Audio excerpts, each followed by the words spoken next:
Muy buenos días, bienvenidos y bienvenidas al Taller, el programa de entrevistas del podcast Soberanía. Yo soy Kurt Hackbarth, periodista en la revista Jacobin en Estados Unidos, Canal 11 aquí en México, los programas Sin Muros y Maciosare. Me acompaña como siempre mi compañero, colega y amigo José Luis Granado Ceja.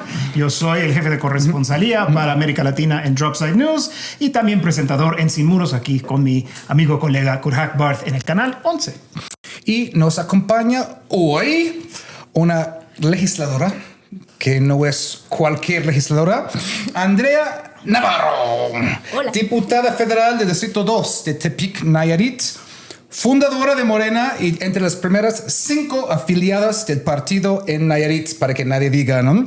Ahí desde el principio del partido, también odontóloga de profesión, ha ocupado diferentes cargos también en la administración pública y ahora es diputada desde 2020, esta sesión 2024, ¿no? También senadora suplente anteriormente, ¿no? Así es. Así es, sí. ¿No? Entonces, pues mucha experiencia en esto, pero tal vez con esta experiencia y este perfil público todavía no todos te conocen. Entonces, quiero empezar con una pregunta muy general, pero creo que pues importante para ir llenando los detalles. ¿Quién es Andrea Navarro y cómo ha llegado a formar parte de esta nueva generación de legisladores de Morena? Siempre hablan del relevo generacional. Y es muy importante, ¿no? Que hay una nueva generación ahí, tú, entre los fundadores, pero también en la generación joven del partido. ¿Quién es Andrés Navarro? Preséntate. Pues muchas gracias por dejarme estar aquí, por invitarme, ¿no? Me siento como en casa, me gusta mucho su espacio, es muy lindo. Gracias a Nidia también. Gracias a ustedes, compañeros, a Kurt y a José Luis. Muchísimas gracias. Un gusto volvernos a encontrar. Sí, desde Bogotá nos conocimos. Desde Bogotá, sí, qué raro que nos conocimos allá y no acá aquí, antes, ¿no? Bueno, que habíamos coincidido, pues. Sí. Y pues justo nos tocó encontrarnos en temas de parlamentarios, ¿no? Sí. Que están viendo por nuestra región de Latinoamérica. Entonces, bueno, ¿quién es Andrea? Yo soy una mujer de 35 años. Nací en Tepic, Nayarit. Soy hija, nieta de una familia de comerciantes. Mi abuelo fue uno de los primeros comerciantes, y no puedo decir que el segundo comerciante de ropa en mi estado. Okay. El señor Tomás, mi abuelo Tommy, yo le decía, mi abuela Carmen, una familia de mi mamá de 10 hermanos, junto con 10 hijos junto con mi mamá.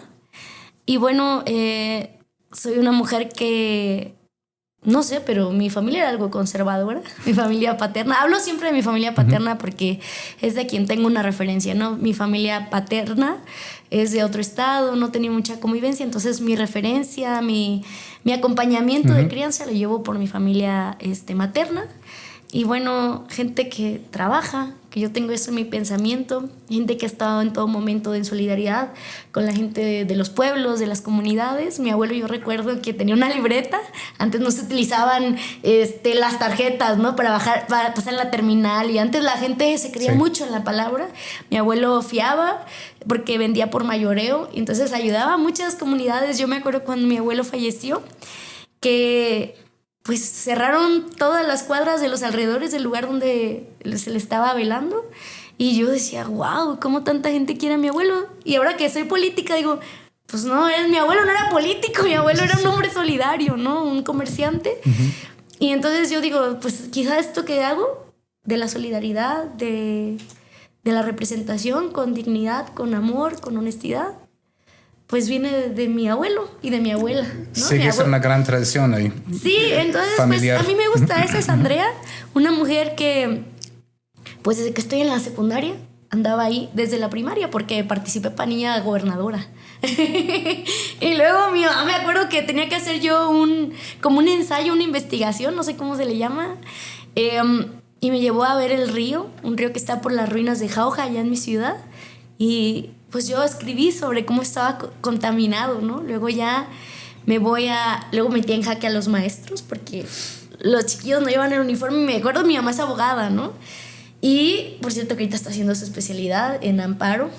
Y mi mamá siempre hablaba de los derechos de las personas. Era muy izquierdista, muy rojilla. Su familia era conservadora, pero ella muy rojilla, ¿no? Eso es todo otro tema, cómo salir de izquierda de una familia conservadora. Yo también tengo una familia conservadora. Ajá. ¿no? Entonces, ahora ya todos han evolucionado, ¿no? Sí. A un criterio más amplio. Ajá. Pero mi mamá siempre hablaba de los derechos. Me acuerdo que antes de llegar ese día a la escuela, estaba diciendo, no, que ahora ya no es obligación llevar el uniforme, no te pueden regresar en la primaria porque no traes el uniforme y que yo me lo quedo y que ándale a la semana. Unos niños los querían regresar porque no llevan el uniforme y que me le pongo al maestro, ¿no? Mis primeros encuentros en la defensa de los derechos. Y ya luego paso a la secundaria. En la secundaria fui de las planillas. En la prepa estuve en una prepa rural, que me encanta a mí pensar que tuve la oportunidad de estar en una prepa rural, porque eso te apertura, ¿no? Te hace que tengas como encuentros con otro mundo, con un mundo diverso más que la zona urbana. Y andaba entre los cañaverales. Me acuerdo que era todo muy bonito, me encantaba. Ahí aprendí a ir a leer. Todas las tardes había un maestro que nos decía que fuéramos a la biblioteca. Yo ahí me hice clienta de la biblioteca de la Universidad Autónoma de Nayarit. Y bueno, nunca perdí el hábito. Y ya pues después de la prepa entré a la universidad.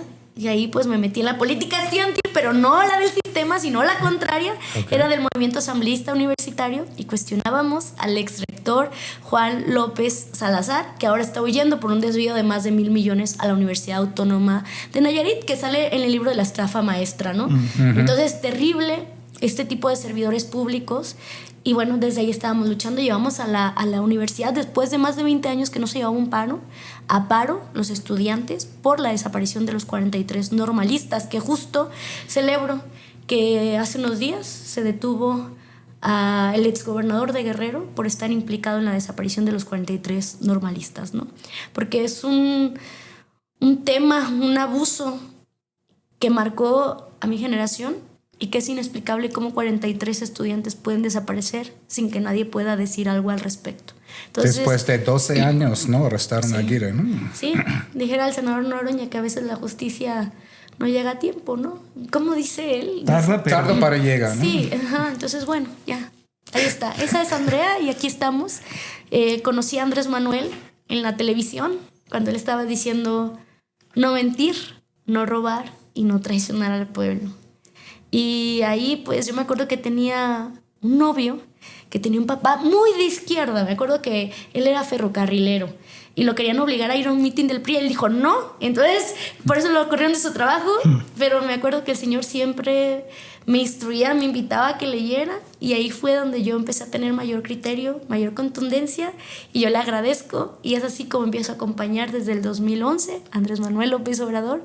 Cuando Morena era un movimiento, era una asociación civil, seguimos siendo movimiento, pero era asociación civil, diciembre de 2011. Y bueno, yo quiero decir que para mí ha sido un honor estar con Obrador y ahora estar en este segundo piso de la transformación con la primera mujer presidenta de México. Esta es Andrea, una mujer que puedo decir con todas sus letras, honesta, totalmente íntegra, estudiosa, que habla como debe de hablarse, sin ninguna grandilocuencia, ¿no? Sin ínfulas. Sin ínfulas. Yo le digo ámpulas grandilocuentes. Porque pues, están llenos de pus, ¿no? Están inflados, pero sin relleno que sirva más que su pus y el espurio, ¿no? Que me criticó la Leti, pero una periodista que yo estaba siendo estrictamente sarcástica. Porque llegan y dicen una sarta de tonterías en la tribuna, lo escupen y se retiran. Ni siquiera les interesa quedarse a ver el porvenir del pueblo de México, ¿no? Entonces, esa es Andrea, lo digo con mucho respeto hacia el pueblo, con mucho amor, sobre todo con mucho compromiso y templanza, ¿no? Y el orgullo de acompañar a la primera mujer presidenta de México. Bueno, bienvenida, gracias. Y viven los ferrocarrileros. ¿Mandé? Viven los ferrocarrileros. Los honestos. Los honestos. Sí, que viva. Y ahora te encuentras en el Congreso como servidora pública ahí, trabajando a favor de los intereses de tu comunidad. De hecho, algo que me llamó mucho la atención de ti fue justamente, nos tocó por casualidad, ¿no? Sentarnos juntos allá en Bogotá para almorzar, y hablabas con mucha convicción, ¿no? De tu trabajo con tu comunidad, pero también el trabajo que realizas en el Congreso, ¿no? Como diputada. Y pues me encantaría saber que nos hables un poco como alguien que sí se nota su compromiso, que se ha entregado a este trabajo. ¿Qué es lo que haces ahí en el Congreso? Particularmente pasa gente que pues no sabe, ¿no? Pues son 500 diputados y son tantos, y luego hay unos pésimos que luego pues nomás hacen puro teatro y no trabajan. ¿Qué hace una mujer de 35 años con esa trayectoria que tienes ahí en el Congreso? ¿Cómo aplicas toda esa experiencia para servir al pueblo de México? Mira, ¿qué hacemos? Pero también yo creo que algo importante en estos tiempos del segundo piso de la cuarta transformación es cómo llegamos. Y más porque en este momento que se vive en la vida pública, acabamos de aprobar una reforma en materia electoral que se crea una comisión para analizar los perfiles que van a postular los partidos, ¿no? Se les va a hacer una recomendación, ya si la quieren seguir, adelante, ¿no? Pero una recomendación donde la unidad de inteligencia financiera, donde Hacienda, donde la Fiscalía, donde el Gabinete de Seguridad de Presidencia, pues va a analizar estos perfiles para ver que no tengan vínculos con el crimen organizado. Por eso el cómo llegan es lo más importante. Si se dan dádivas, hay gente que se la pasa dando pollos, huevos, pero se lo da a miles o a veces hasta millones de personas para que pueda tener esa candidatura, ¿no? Hay gente que da dinero, que paga porque vayan a sus eventos, gente que yo digo, lo decía en un evento de la soberanía que tuvimos ahí en mi ciudad, ¿cómo le hacen para pagar toldos de aproximadamente 300,000 pesos para sus eventos? ¿Cómo le hacen para trasladar, hacer la movilización de tanta gente con camiones? Todo eso cuesta. Entonces, por eso yo creo que sí es conveniente en estos tiempos de la transformación preguntarnos cómo llegan. Yo llego, bueno, soy militante fundadora de mi movimiento, de nuestro partido Morena. Llego con el pueblo. Morena encuesta, salimos en la encuesta bien posicionados. Y finalmente, ¿cómo llegamos? Pues con organización. Por fortuna ahora Morena, uno lo que tiene que hacer es abonarle, no restarle a nuestro movimiento. Morena ahora, gracias al apoyo del pueblo, ha logrado consolidar una gran organización en el territorio, ¿no? Con los COTS, con los presidentes de los comités de la defensa de la transformación, y todo esto pues ya tiene algunos años. Pero ¿cómo uno suma a nuestro movimiento? Porque hay quienes restan, pero hay que sumar. Bueno, con organización popular, con las señoras de los barrios, con las juventudes, caminando casa por casa. Habrá quien lo crea, habrá quien no lo crea, pero nosotros no podíamos porque pues las estructuras, tiene que haber un proceso para mantenerlas, ¿no? Entonces, ¿qué hicimos? Nosotros hicimos un análisis estadístico. Su servidora le gusta la estadística. Me puse a analizar cuáles eran las secciones que teníamos que priorizar, que eran las 40 secciones más votadas durante las últimas décadas. Y ahí nos fuimos. No podíamos llegar a todos los territorios, pero sí teníamos que dar el mensaje para todos los territorios. Pero lo que sí teníamos que encargarnos de ir a visitar casa por casa rigurosamente esos lugares, y lo demás convocábamos en asamblea, ¿no? Entonces caminamos todas esas casas, entregamos, nos fuimos a presentar, porque yo creo que cuando tú vas y tocas una casa, es el momento, cuando tú vas a pedir el voto, tienes un momento para un minuto hablarle de frente a la gente y hacer el compromiso más grande que puedes hacer con el pueblo de México. No nada más es llegar y decir, hola, soy Andrea, vota por mí, soy de Morena. No, señora, estas son las 20 reformas en materia constitucional que voy a darle seguimiento cuando yo llegue a ser su legisladora. Que por cierto ya hemos cumplido con 19 de ellas, ¿no? Entonces, hemos cumplido, sí, pero además decirle a la gente que cuando uno llega tienes que apegarte a lo que dice, como legisladora en este caso, al 73 y 74 constitucional, que ahí dicen las responsabilidades específicas que tienes como legisladora y, bueno, la Cámara de Diputados, ¿no? Entonces, tenemos que regirnos por esto. Llegamos con la fuerza del pueblo, así lo decía yo en campaña, con compromiso y con amor a nuestro pueblo. Así es como llegamos, casa por casa, con organización y teniendo una pulcritud para el día de la elección, ayudar a que toda la gente saliera a emitir su voto como quisieran, pero que toda la gente pudiera salir. No importa por quién votara la gente, pero sí importara que la gente saliera el día de la elección. Por eso es tan importante darle difusión al día de la elección, que la gente salga y haga valer este derecho que se llama el derecho a elegir a sus representantes, a hacer valer la democracia, ¿no? Que nadie se quede en casa ese día cuando tienes más de 18 años. Sí, justo iba a decir, conscientes. No es cualquier pueblo, porque estás ahí tratando con un pueblo que, como lo decía mucho López Obrador, un pueblo consciente, ¿no? Que sabe dialogar con alguien que llega ahí justo a su puerta, ¿no? dije hace ratito algo, no importa por quién voten. Bueno, si hace la diferencia importa votar un por poco, nuestro ¿no? movimiento. Sí. Pero tú Importa no un poco. puedes, si informas bien, la gente va a decidir de manera correcta.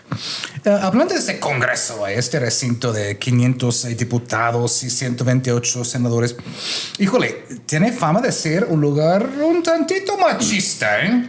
Apenas ayer que estamos grabando eso, vimos este bochornoso episodio ahí en el patio del Congreso de Carlos Gutiérrez Mancilla, que agrede a Arturo Ávila. Tercera ocasión que este Gutiérrez Mancilla ha agredido a un legislador. Tercera ocasión, pues vimos lo que hizo Gerardo Fernández Noroña en comisiones del Senado. ¿Cómo manejar eso como mujer? Porque también tiene fama de saber responder, ¿no? A ese tipo de ataques, ¿no? Por ejemplo, cuando dijiste hace unas semanas que el PRI dio las nalgas a los países extranjeros, lo cual es cierto, avalamos eso desde este podcast, ¿no? O tu discusión el otro día con Rubén Moreira, es decir, tú sabes responder a ese tipo de lenguaje. ¿Cómo manejas todo esto en un recinto que no es conocido por ser amable con las mujeres, ni mucho menos, ¿eh? Bueno, entonces hay que recordar y hay que tener presente quiénes somos, en dónde estamos, en qué momento histórico nos encontramos. En el tiempo de las mujeres, 200 años, más de 200 años, sin que esta república tuviera una representante mujer. Quiero decir que si no estamos las mujeres en la toma de decisiones de la vida pública, la democracia es nula, porque somos más del 50% de esta población hoy en día, ¿no?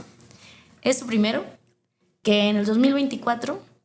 si no estoy equivocada con la fecha entre tantas reformas, pero espero no estar equivocada. Sí, porque fue una de las principales. Se aprobó paridad en todo. En los 3 órdenes de gobierno, federal, estatal y municipal. Y en los 3, en los 3 órdenes de gobierno. Sí. Y bueno, para mí eso es un motivo de orgullo, ¿no? Entonces, de entrada, si tú tienes claro eso, si tienes claro todo lo que se ha avanzado en materia del marco jurídico mexicano, en tema de paridad, de igualdad y de derecho a las mujeres a una vida libre de violencia, te asumes, ¿no? No es lo mismo decir, bueno, a este viejo terrícola ya se le ocurrió venir a decirme lo que se le antoje, ¿no? A nosotros nos van a respetar. El otro día, hablando de un ejemplo de machismo, decía un legislador de los que nunca van a trabajar, esta señora de las mañanas, pedí moción de orden. Digo, quizá no había un desastre ahí en el Senado, ahora porque estamos en la comisión permanente, pero moción de orden de invitarle, exigirle, mejor dicho, que recuerde que para nosotras las mujeres es importante llamarle a nuestra presidenta de México, jefa suprema de las Fuerzas Armadas o jefa del Estado mexicano, como a él se le antoje. Pero tenemos que visibilizar la presencia de las mujeres en la toma de decisiones y más cuando es algo tan trascendental. Eso es asumir una postura en todo momento. Por ejemplo, este señor de la dinastía de Moreira, el Moreinato, le digo. El Moreinato, sí. Sí, o sea, porque tiene toda la familia, ¿no? El hermano diputado local recientemente impuesto, el diputado federal, la villana, que es senadora ahora, villano, pero yo digo villana porque ha sido muy perversa conmigo, me ha insultado. Muchos tintes de misoginia de esta señora, pues también senadora, ¿no? Entonces, y luego el otro hermano que es exgobernador, ex dirigente del PRI, que fue detenido por lavado de dinero en España. O sea, imagínate qué grave. Entonces viene él a decir que Andrés Manuel es un facho. O sea, ¿cómo vamos a permitir que la ultraderecha, en lo que se ha convertido la derecha de nuestro país, ahora ha evolucionado para mal en la ultraderecha, pues venga a querernos decir que Andrés Manuel es un facho? O sea, no tiene sentido lógico. Y tan es un facho que él tiene derecho a decir esto y expresar eso, ¿no? O sea, y bueno, yo no voy a dejar que se expresen así de uno de los presidentes más amados, el presidente más querido de los tiempos modernos, que es Andrés Manuel López Obrador, ni tampoco de la presidenta, que es reconocida también a nivel internacional, ¿no? Entonces, pues es asumir postura, tener claridad quiénes somos, el poder y cómo se ostenta el poder en favor del pueblo mexicano, con eso. Y aprovecharlo, ¿no? Porque ojalá toda la gente tuviera estos espacios, pero bueno, nos toca representar al pueblo y asumirlo con dignidad y con carácter siempre respetuoso, porque luego Mancilla cree, este hijo putativo de Alito Moreno, cómplice de todas estas cosas, porque pues yo digo, no puedes decir que tu amigo es malo y tú no te das cuenta, ¿no? Te la pasas defendiéndolo. Entonces, el hijo putativo. Comportándose como porros de prepa, ¿no? Sí. No, horrible. O sea, dice, es que voy a defender a México. Güey, México ni te quiere, ni te topa, ni lo recibe en ningún lugar. O sea, el otro día que estuve en una mesa de debate con él, me estaba riendo. Le dije, oye, ¿tú te pones la chamarra del PRI para ir a la carnicería? Le digo, ¿porque crees que eso es ir a hacer territorio? Le digo, eres bien ridículo. Y no se queda callado, ¿no? Que es terrible. Pero aparte es simpaticón, llega y te saluda y así al día siguiente si quiere te golpea, ¿no? O sea, es terrible ese señor.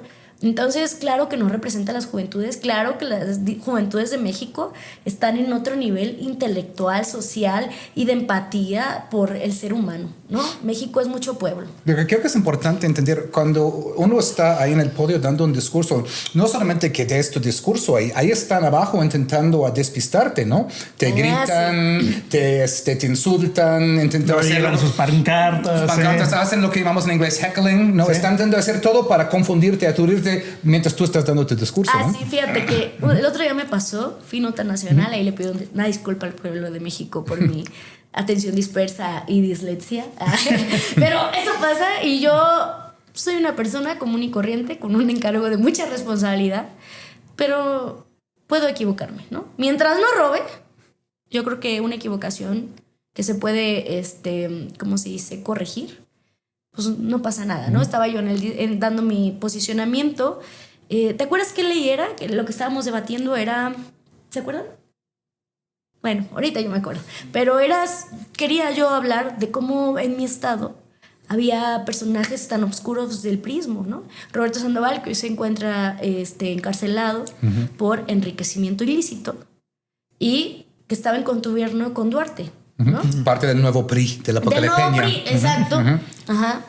Entonces, imagínate que compraron 350 caballos, ejemplares de caballos pura sangre españoles, que cuando tú te metes a ver el costo dices, bueno, ¿quién puede comprar esto, no? O sea, el más barato estaba más o menos como en 500,000. Ay, caray. El más caro, más de 2 millones. O sea, imagínate. Entonces yo estaba haciendo la cuenta antes de subir. Ya cuando llego allá me estaban gritando. Y entonces yo contestándoles, pero no debe... Esa es una equivocación que luego uno tiene. Intentar contestarles, porque lo que ellos te gritan ni se escucha. Uno tiene que posicionarse, pero eso es la experiencia. Pero uno se engancha, eso ¿no? Es así, uno se engancha un poco, ¿no? Uno es humano y tienes ¿no? congruencia. Sí. Entonces me estaban gritando. Ya cuando pues había yo escrito así con pluma con pluma a mano. Entonces ahí mis números horribles. Y entonces cuando quise retomar mi discurso dije, ay, ¿qué es lo que iba a decir? ¿Lo de abajo o lo de arriba? Entonces ya lo digo y dije, pues voy a decir la expresión. Dije, chinguesú, ¿no? Dije, lo que me importa es dar el total de lo que se han robado. Y ya quise hacer dije, no, esto no me está dando. Dije, bueno, lo importante es decir que tenían 350 caballos que tenían un costo mayor de $1 millón. Eso era lo importante que teníamos que decir. Que cómo le hace si él... unos años antes, no más de 4 años, 5 años, había dicho que se iba a Estados Unidos a barrer yardas porque no tenía ni un peso. Como de la nada, si solo has sido político, te enriqueces a ese grado. Además que los caballos requieren un seguro médico y también necesitan estar en condiciones con aire acondicionado. O sea, imagínate lo que implica el gasto. Entonces son delincuentes, vienen a hacerse ricos y a servirse del dinero del pueblo, ¿no? Y lamentablemente a veces esa es la imagen que la gente tiene de los diputados, de los congresistas, los senadores, ¿no? Este episodio con Maciá ayer, eso es lo que llega a las noticias y a las redes y es lo que la gente ve. Entonces yo creo que sí, además tenemos pues un sistema bastante presidencialista, ¿no? Y especialmente con la mañanera, como que toda la atención está acerca del poder ejecutivo. Pero nos interesa saber, desde tu experiencia, ¿no? ¿Cómo podemos acercar el trabajo del poder legislativo al pueblo de México, para que sepan que no son todos estos teatros que arman este show, pero realmente sí hay gente que está trabajando? Miren, había hecho aquí unos apuntes porque quería ser muy puntual al nombrarlo, pero realmente, pues esto es mi vida, ¿no? Entonces ya, en lugar de aquí puntualizar, más bien es, a ver, ¿qué necesitamos? Andrés Manuel lo decía, ¿no? O sea, estos tecnócratas luego creen que uno tiene que hablar así como si todos fueran juristas. Pues no, hay que traducir todo lo que va a quedar escrito en la norma para que la mayoría de la gente pueda acceder mediante el lenguaje común y corriente, o sea, el lenguaje que todos tenemos en la vida diaria, y entender, ¿no? Que son el derecho a las audiencias. Por ejemplo, que ahorita la ultraderecha ha querido decir que el derecho a las audiencias es censura. Pues es una contradicción. Tiene que ver con la reforma en materia constitucional de 2013.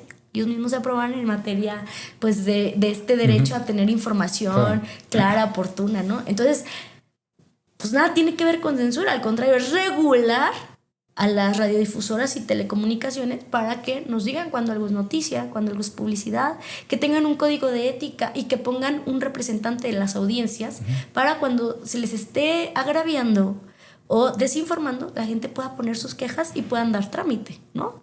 Entonces, eso es el derecho a las audiencias, que el PAN, Federico Doring, en 2017, mete una contrarreforma, algo que ellos mismos habían hecho. Sí, dieron marcha atrás a esa misma reforma.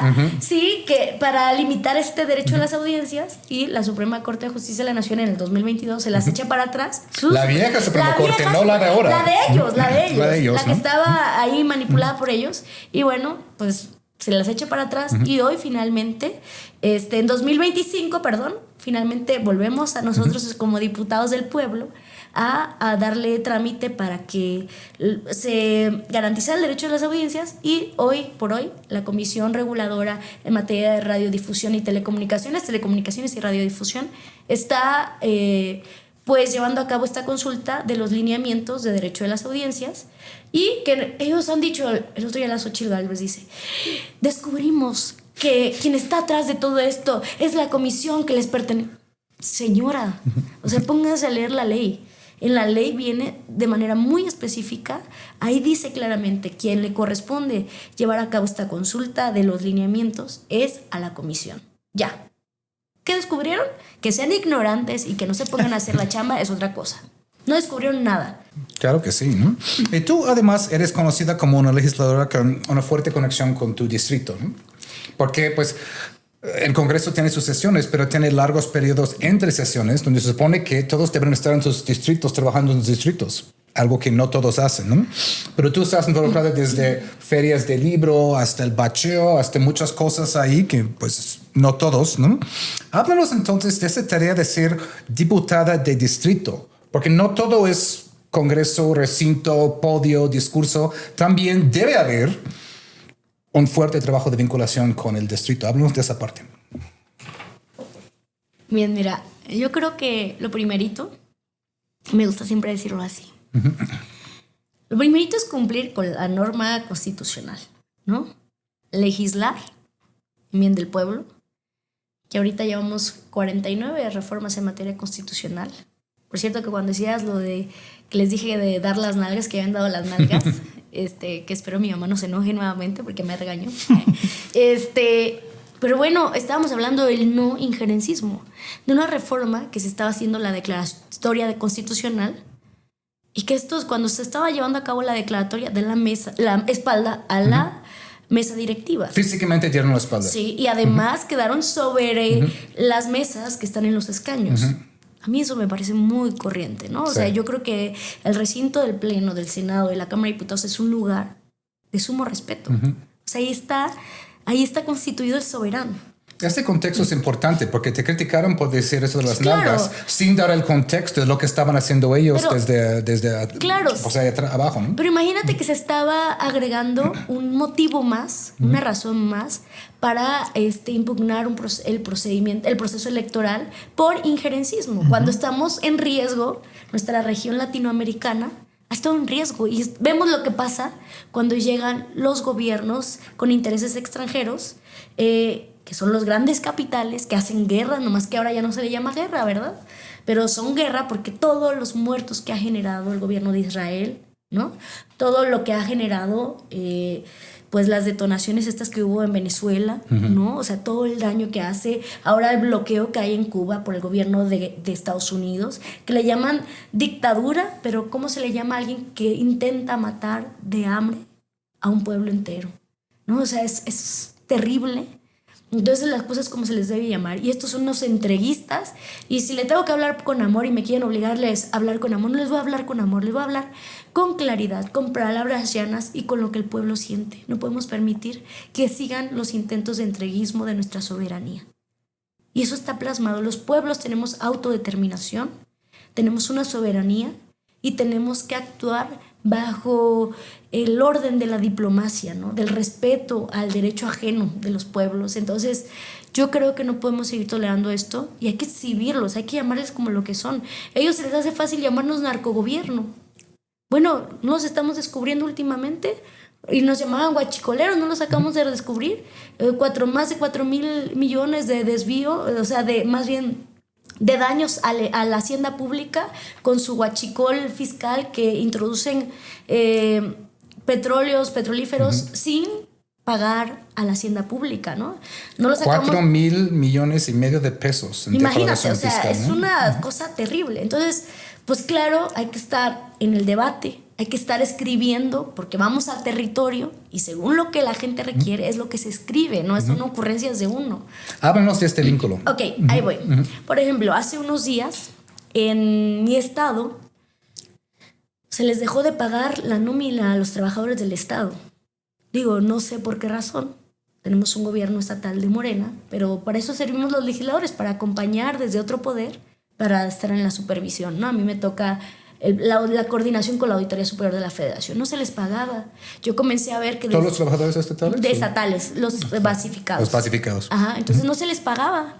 No se les pagó su aguinaldo en tiempo y forma y no se les pagó su primera y segunda quincena. ¿Sabes lo que significa eso para una familia en tiempos de festejo? Donde toda la gente sabe que llega el aguinaldo y sirve para pagar lo que tiene de deuda, qué sé yo. No se les pagaba y entonces sacaban comunicados que era porque no se habían hecho las transferencias federalizadas. Y yo, a ver. A mí me toca esto. Ramo 33, 28, ¿no? Y lo demás que se puede agregar. Vamos a ver qué es lo que está pasando. Ramo 23 también. Entonces ya yo pregunté a la TESOFE que si cuando se habían hecho las transferencias federalizadas, si se habían hecho en tiempo y forma. Adjunté los comunicados del gobierno del estado. Todo se había depositado en tiempo y forma. Verás que a los 2 días ya les estaban pagando. Hay que acompañar a la presidenta a ¿Qué había fiscalizar. pasado ahí? Pues no dieron la explicación, pero yo le pregunté al gobierno federal si se habían hecho las transferencias federales. Totalmente me anexaron todos los comprobantes, todo lo adecuado. A los 10 días estaban. Veamos qué fue lo que se llevó a cabo. Ahorita estamos revisando un informe de la auditoría, pero va atrasado un poco. Entonces, pero sí creo que es muy importante que se acompañe a la presidenta a que la transformación llegue en los 3 órdenes de gobierno, federal, municipal, ¿no? Entonces, pues yo creo que estatal y municipal. Sí creo que es muy importante que los legisladores hagamos este trabajo. Y ya por ahí, cuando estuve en contacto con esos trabajadores de base, me dicen, oye, es que no me dan el reconocimiento de sindicato. Y yo soy el sindicato mayoritario. No me dan la toma de nota. Y la toma de nota, la emisión de la toma de nota, que es el reconocimiento del sindicato, pues significa que tiene la potestad para representar a sus trabajadores, ¿no? Y bueno, a la instancia correspondiente se toma atribuciones que no le confieren, que solamente es de revisión y declaratoria. Tú no te toca hacerle de MP o de fedatario o de notario, qué sé yo, ir a las asambleas. No, llega el sindicato, presenta los requisitos, revisa, sí, se cumple, ¿no? Tiene que venir claro como lo estipula la ley en el apartado, la ley federal en materia del trabajo, en su apartado B que habla de los trabajadores al servicio del Estado, y ahí mismo se tiene que revisar, que cumple los requisitos, los cumple, ya. Se actúa de buena fe y se le da el trámite de darle la toma de nota. Pero esto se hace para que los trabajadores no puedan hacer el reclamo de su contrato, ¿cómo se llama?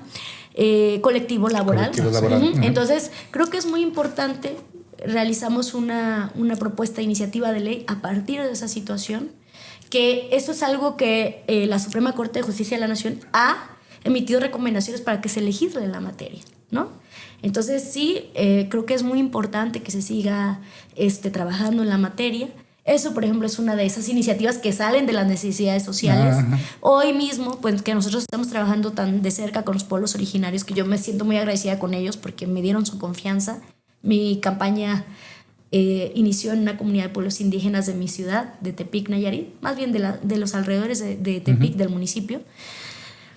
Y bueno, ellos dicen que están cansados del intermediarismo, o sea, de que estén intermediarios. Dice, ¿cómo es posible que tenemos galerías de arte wixárika impulsadas por el DIF, pero que nosotros no estemos ahí exponiendo nuestro arte, ¿no? Que bueno, ahora con esta reforma al segundo constitucional, que pues agradecerle por esta propuesta a la presidenta y por conjuntar ahí las luchas de los pueblos originarios y afromexicanos, pues que se vea consolidado y que se nombre en la ley mexicana, en la Constitución, que los pueblos originarios y los pueblos indígenas y afromexicanos tienen autodeterminación, que se respeten sus formas de organización, ¿no? Entonces, bueno, a partir de esta situación, que ellos dicen que no los dejan entrar, que se están organizando en cooperativa, pues ya tuve reuniones con ellos y dije, vamos sacando una propuesta para que se respete dentro de la ley de sociedades cooperativas la cultura organizacional de los pueblos indígenas y afromexicanos. Así lo hicimos. Esta iniciativa ya se encuentra en la Cámara Revisora, se aprobó por unanimidad en la Cámara de Diputados, va en vanguardia y haciendo peso con la reforma en materia constitucional que manda la presidenta de México. Y bueno, ya se va a aprobar ahora que inicia el periodo ordinario. Y también logramos, mi ciudad ha tenido cada vez que empieza la primavera, el relleno sanitario que existe en la ciudad de Tepic ya tuvo que haber estado cerrado durante ya hace más de algunas décadas. Sigue funcionando, se incendia cada rato, en el centro sigue todavía hirviendo. Llega el calor y otra vez se vuelve a incendiar. Entonces yo me fui a un evento que hubo contra el metano en Perú. Ahí me encontré con mi compañera senadora Lauritze, la presidenta, por cierto que le mando un saludo porque se fracturó, que es de primera, y ahí pues me toca participar. Y no nos conocíamos ella y yo, o sea, yo sí la ubicaba porque la admiro mucho, pero no habíamos tenido el gusto de conocernos. Y ahí pues en la dinámica de la charla entre los demás legisladores de Latinoamérica y el Caribe, pues yo hice mis apuntes, de ese traje un resultado. Y pues yo estaba así en cacería, ¿no? Dije, la presidenta va a mandar una iniciativa en materia de economía circular. Dije, tengo que meter mi iniciativa en tiempo para que caiga al mismo momento, y quedé aprobada. Y quedó aprobada una reforma que ahora es ley, que está publicada en el Diario Oficial de la Federación desde enero de 2025. Ya es una ley que su servidora logró pues ya impulsar para nuestro país, que tiene que ver con la separación de residuos sólidos, con que haya un inventario de todo el PET que emiten las empresas refresqueras y que se garantice por parte de la Semarnat que se va a hacer cargo del destino final en proporcionalidad de lo que hayan ellos emitido de PET. Entonces, en ese sentido yo lo hice pensando en mi ciudad, en mi municipio, porque mi anhelo es algún día poder llegar a tener esta planta de tratamiento que la presidenta hizo aquí en Azcapotzalco, lograrlo tener allá en Nayarit, ¿no? Hacer de la basura una posibilidad, un bien que le sirva al Estado. No, en ejemplo nada más rápido de lo de la nómina, por ejemplo, ¿dónde entran los superdelegados en algo así, ¿no? Que es una figura que existe desde López Obrador, ¿no? Los superdelegados, son del superdelegado en cada estado que deben estar supervisando ese tipo de cosas también. Bien, qué bueno que lo dices, porque al final la figura de los superdelegados no se logró instituir. Al final ese superdelegado pues ya no fue un superdelegado, más bien se hicieron algunas modificaciones por el tema de la austeridad, que es lo siguiente. Tiene el delegado de bienestar, que es el encargado o delegada, el encargado de operar todos los programas sociales del gobierno de México. Dígase Jóvenes Construyendo el Futuro, que es un derecho constitucional ahora. Dígase la pensión para las personas adultas mayores, que es un derecho constitucional. La pensión para personas con discapacidad, que es un derecho también constitucional. Y que así, ¿no? Pero esto los menciono porque son derechos que más bien son política pública, que ahora es un derecho en materia constitucional. Entonces tenemos también Sembrando Vida, ¿no? Tema de fertilizantes. Pero esto es el delegado de bienestar. Ya no fue un superdelegado. Ahora lo que pasó con las delegaciones, que antes teníamos un delegado por cada delegación, pues ahora son subdelegados de administración y el delegado operativo, ¿no? Porque antes te hagas de cuenta que teníamos esto mismo, pero teníamos además de esto arriba de ellos un monigote, así lo voy a decir, que solo servía para ir a eventos políticos, que nos salía más de 100,000 pesos a decir hola, adiós, ¿no? Como una botarga. Eso es lo que hacía. Entonces ahora tenemos eficiencia del gasto público y tenemos un subdelegado administrativo que se encarga de ver todo el procedimiento, la trazabilidad administrativa, y además alguien que opera. Entonces tenemos solamente estas dos figuras por cada entidad que representa a las a las instituciones del gobierno, a las secretarías del gobierno de México en las entidades federativas. Ya quedó más claro. Sí, no, importante porque fíjate, nosotros somos personas que seguimos mucho la política y son detalles que uno no se entera. Si hablo mucho, díganme. No, también me llama mucha atención, por ejemplo, eso de la economía circular, porque muchas veces como que la responsabilidad se pone sobre el consumidor y no el productor. Y justo es lo que tenemos que hacer, es ponerle la carga sobre los que están produciendo este plástico. Hay muchas cosas que pasan en México, creo que el mundo debería enterarse. También la reforma constitucional con respecto a los pueblos indígenas. De hecho, hemos argumentado mucho en el podcast que es de las más importantes de todas, ¿no? Sí. O sea, va a tener un impacto inmenso, especialmente ahora con las leyes secundarias. Pero voy a cambiar un poquito de tema, porque hace poco estábamos hablando un poco de la situación de injerencia estadounidense. El día de hoy, que estamos grabando este episodio de podcast aquí en el taller, salió esta noticia, que es un tema que le hemos dado mucha cobertura en donde yo trabajo en el medio de comunicación, en Dropsite, de los bombardeos de los barcos de los pesqueros cerca de Ecuador. Resulta que, según un nuevo reportaje del Washington Post, que es una operación de la CIA. Inmediatamente me puse a pensar de la CIA en México, ¿no? Sabemos este caso famoso de Chihuahua, donde estaban operando sin permiso, sin autorización, ¿no? Que al parecer con la complicidad de la gobernadora. O sea, es un caso que llama mucho la atención y precisamente eso, porque no hay transparencia cuando son agencias de inteligencia, ¿no? Este caso lleva desde ya meses atrás, ¿no? Pues pudiera pasar en México lo mismo, ¿no? Y sabemos, de hecho, que en esta campaña de ejecuciones extrajudiciales han muerto mexicanos. Entonces sabemos que pues, son otros tiempos, ¿no? Yo creo que, y me encantaría preguntarte a ti en particular, como fundadora de Morena, ¿qué opinas de cómo va avanzando, sí, el trabajo en el Congreso, el trabajo legislativo, pero también a nivel de partido? Si los cambios que estamos viendo dentro de Morena como partido, movimiento, hablas, por ejemplo, de estos foros que realizaste en tu comunidad, ¿no? De defensa de la soberanía.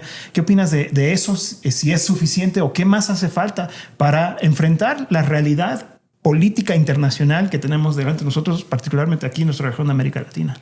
Mira, yo creo que es bien importante que desde lo nacional, la dirigencia nacional, que está altamente politizada, me encanta ahora todas las posturas que toma la presidenta Ariadna, Citlali, ¿no? Ni se diga, pero que todo esto tiene que permear hasta el comité seccional.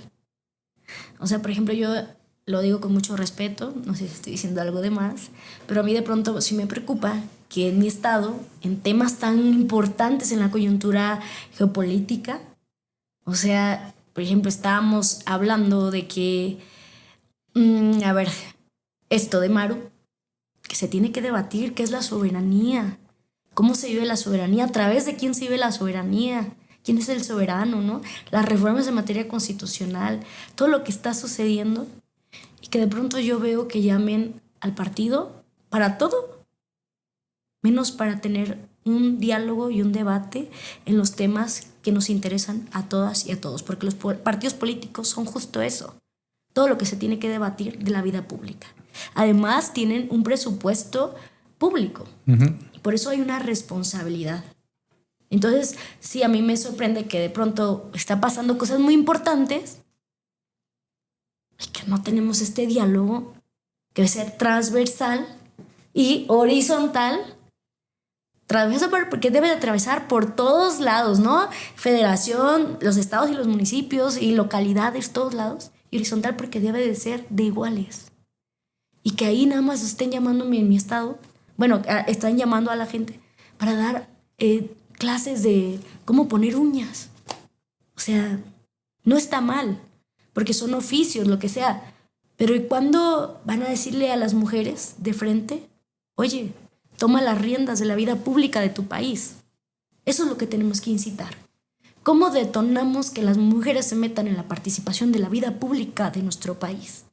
¿Cómo le decimos a la señora que a lo mejor tiene que cuidar a 4 hijos, al señor que tiene que cuidar 4 hijos? Oye, ven, vamos a organizarnos, vamos a hablar, ¿no? Vamos a ver cómo se lleva, si en la escuela de tus hijos ya se dejó de vender comida chatarra. Nos está matando una gran cantidad de juventudes, de gente en nuestro país, de niñas, niños, y que además es una política pública clasista el que nos vendan Coca-Cola donde a veces no llega ni el agua, que durante años se lo pasaron bien fácil y bien cómodos, y que en uno de los municipios, en el municipio más pobre de todo el país, que es en Chiapas, que allá es donde la gente más Coca-Cola consume, ¿no? ¿Por qué no estamos hablando de eso? Tiene que darse el debate político en todos los lugares y con toda la claridad. Y tenemos que decirlo. Quien quiera estar en Morena, quien quiera ser parte de nuestro partido o movimiento, que acate nuestra forma y visión de gobierno, que es desde la austeridad y desde la estricta honestidad. O sea, nadie puede andar como... Si nosotros vamos a llamar a rendir a cuentas y que se cambie el régimen que teníamos en el neoliberalismo, nosotros tenemos que ser pieza ejemplar. No pueden quienes son legisladores faltar a trabajar, salvo que alguna cuestión de mucha pues dificultad que se atraviese, pero no se puede faltar a trabajar. Es nuestra única responsabilidad. O sea, lo digo con mucho orgullo, no he faltado ni un solo día a trabajar. Tengo 8 ausencias en temas que pues de pronto, si tenía que ir a tomar protesta en la comisión permanente, no pude llegar y era de vital importancia. Es un ejemplo, ¿no? Pero no pueden faltar. O sea, hay gente que tiene más de 148 ausencias, más de 160. Es imposible. O que el otro día estábamos en la Comisión de Presupuesto y Cuenta Pública. 148 en asistencias. Ausencias, perdón. Y hay gente que tiene hasta 60. Como Lili Telles, ¿no? Que va todo el tiempo a Estados Unidos, ¿no? Ajá, o sea, es horrible. No se puede permitir eso. Hay que ponerse a estudiar para poder dar el debate. Hay que ponerse a caminar.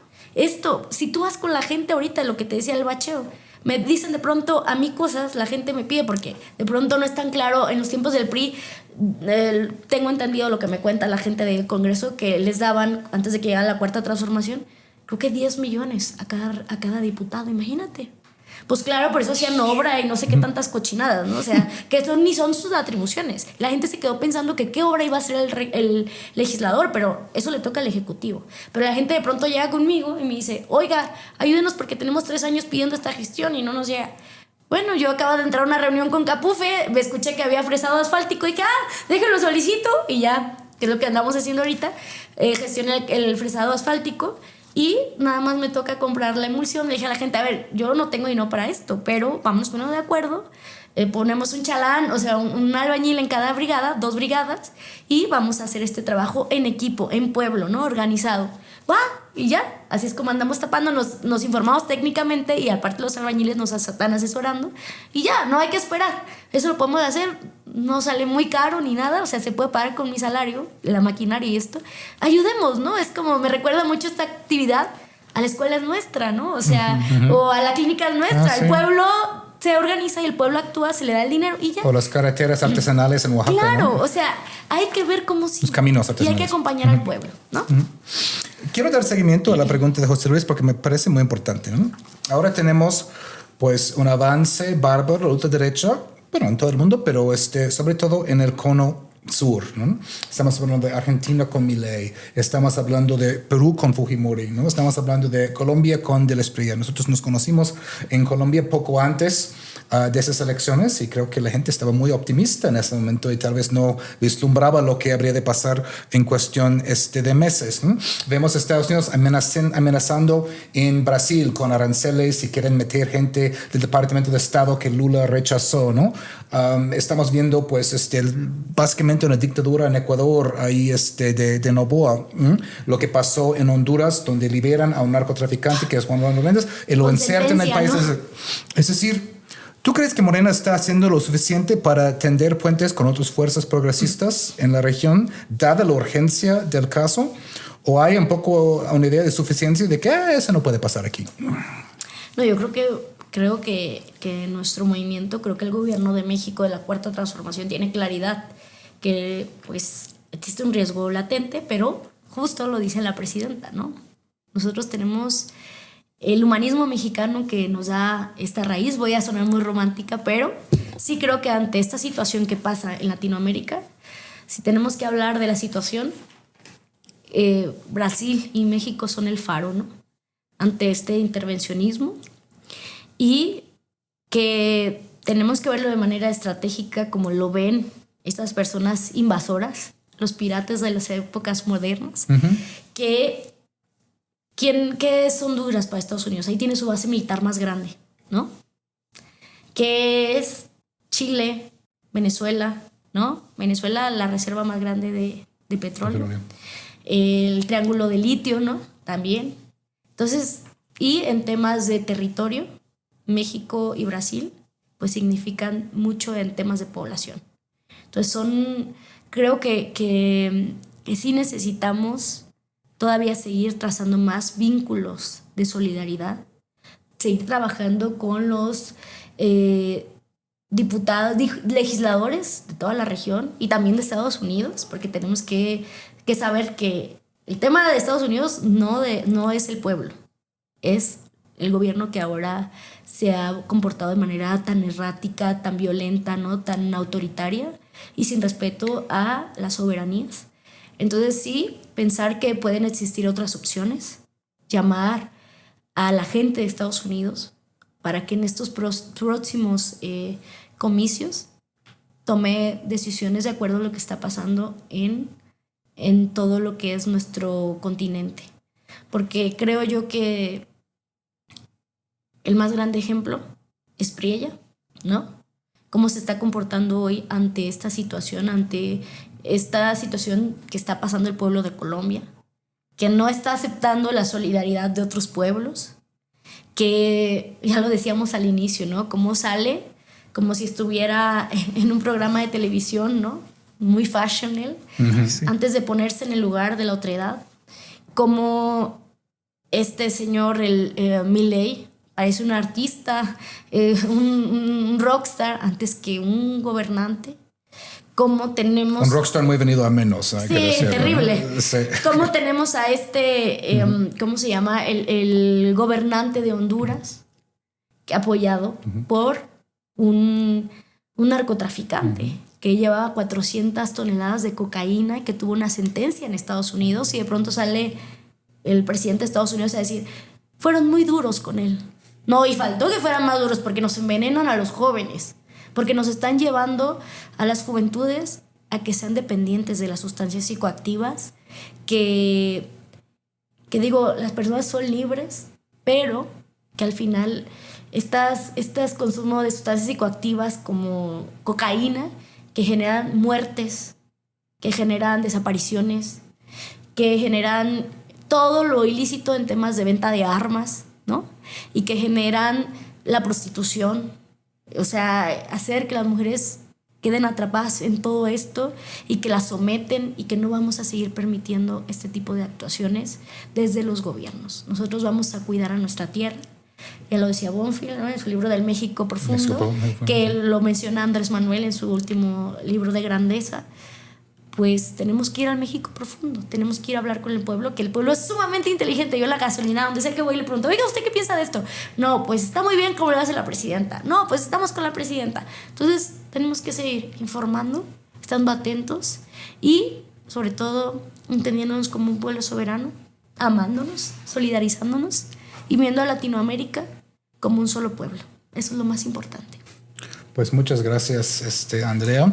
Ojalá hicieras más apariencias de medios por el partido, ¿no? Hablando antes de Arturo Ávila, ¿no? Está chido, habla bien, pero ahora hace todas las apariciones de medios de Morena. ¿Por qué no hay más diversidad en eso, no? Mira, yo creo algo, que creo que estamos justo lo que decíamos, ¿no?